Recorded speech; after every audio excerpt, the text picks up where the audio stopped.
আসতেছি, খুলছি। কিরে মা তুই বাবা জামাই নিয়ে এলি? বাবা তোমার খুব দেখতে ইচ্ছে করছে। দেখতে ইচ্ছা করছে, তাহলে তো ফোন দেওয়া উচিত ছিল। একটা করে ফোন দেই।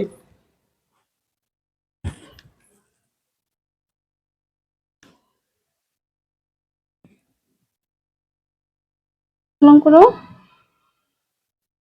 কি বাবা সবাই সালাম করো। না, আমি সালাম করবো না। ওরকম ভিখারি মানুষকে আমি সালাম করবো না। তাদের 2 টাকার দাম নেই।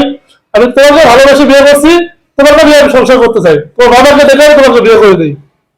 এসব কি বলছো তুমি সাগর? হ্যাঁ, আমি যেটা বলছি ঠিকই বলছি। সাগর, তুমি কি তোমার বাবাকে অপমান করছো? কি, তুমি আমার সামনে আমার মেয়ের গায়ে হাত দিছো? তোমার তো সাহস কম না। ওই চাকরের বাচ্চা, চুপ। তুই যদি বেশি কথা বলিস, তোকে থাকবো তো দাঁত ফেলে দেবো। তোর থেকে কম বুঝি নাকি? হ্যাঁ, সাগর, তুমি এসব কি করছো? তুমি তো এরকম ছিলে না। তুমি আমার গায়ে হাত তুলছো বাবার সামনে। আমার বাবাকেও মারতে যাচ্ছ। এটা কোন ধরনের ব্যবহার জামাই? তুমি আমার সামনে আমার মেয়েকে অপমান করছো এবং আমাকেও তুমি অপমান করছো। তোমার বাবা মাকে তোমাকে কি শিক্ষা দেয় নাই? তোমাকে কি এইভাবে শিক্ষা দিছে? তার আগে আপনি বলুন, আপনি আপনার মেয়েকে কেমন শিক্ষাতে বড় করছেন? কি হয়েছে বাবা তোমাদের? তুমি আমাকে খুলে বলো তো। আজ আমি আপনার মেয়ের সাথে যেরকম ব্যবহারটা করতেছি, আপনার মেয়ে ঠিক প্রতিদিন এরকম ব্যবহার আমার বাবার সাথে পাবে। তাহলে একবার ভাবো তো, ওই সময় আমার বাবার কেমন লাগে। কি রে মা, তুই তোর শ্বশুরের সাথে এরকম ব্যবহার করতেছো? আপনার মেয়ে আমার বাবাকে ঠিক মতো খেতে দেয় না, এমনকি তার সাথে ঠিক মতো কথাও বলে না, তার গায়ে পর্যন্ত হাত তোলে। আপনার মেয়েকে অনেকবার বোঝাইছি, সে বোঝার চেষ্টা করে নাই। তাই আজকে আমি বাধ্য হয়ে এই নাটকটা সারাইছি। আমি তোমার সব কষ্টের কথা আমি বুঝতে পেরেছি। আপনি আমাকে ভুল বুঝবেন না, দেয়া তুমি ক্ষমা করে দিন। না বাবা, তুমি কি আমার কাছে ক্ষমা চাইবে? আমারই উচিত ছিল তোমার কাছে ক্ষমা চাওয়া।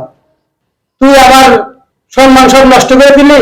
তুই আমার মেয়ে বলতেও লজ্জা হয়। তুই মা জন্ম নিয়েছিস মেয়ে মানুষ হয়ে শ্বশুর বাড়ি থাকার জন্য, বাবার বাড়ি থাকার জন্য না মা। তাই আমি এই সাগরের মতো একটা ভালো ছেলের হাতে তোরে তুলে দিয়েছি। আমার কাছে ক্ষমা চা। চা। দুঃখিত সাগর, আসলে আমি ব্যাপারটা বুঝতে পারিনি। আমি নতুন বিয়ে হয়ে গিয়েছি তোমাদের বাড়িতে, তাই শ্বশুরের ভালোবাসাটা বুঝতে পারিনি। তুমি যখন আজকে আমার বাবাকে অপমান করছিলে, তখন আমার খুব খারাপ লাগছিল। আমি তখন বুঝতে পেরেছি যে প্রতিনিয়ত যখন আমি তোমার বাবার সাথে খারাপ ব্যবহার করেছিলাম, তোমারও অনেক খারাপ লেগেছে। আমি কথা দিচ্ছি, আজকে থেকে তোমার বাবাকে আমি অনেক ভালোবাসবো, অনেক সম্মান দিব, আর কখনো আমি বেয়াদবি করবো না। ঠিক আছে বাবা, আমার মেয়ে যখন ভুল বুঝতে পারছে, তুমি আমার মেয়েকে ক্ষমা করে দাও।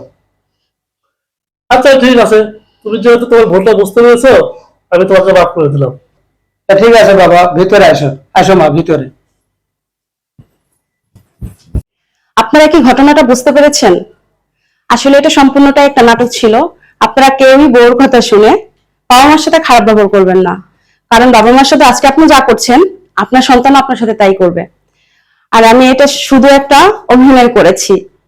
সবাই তার শ্বশুর শাশুড়িকে সম্মান করবেন, ভালোবাসবেন, তাহলে আপনাকেও আপনার ছেলে মেয়ে ভালোবাসবে।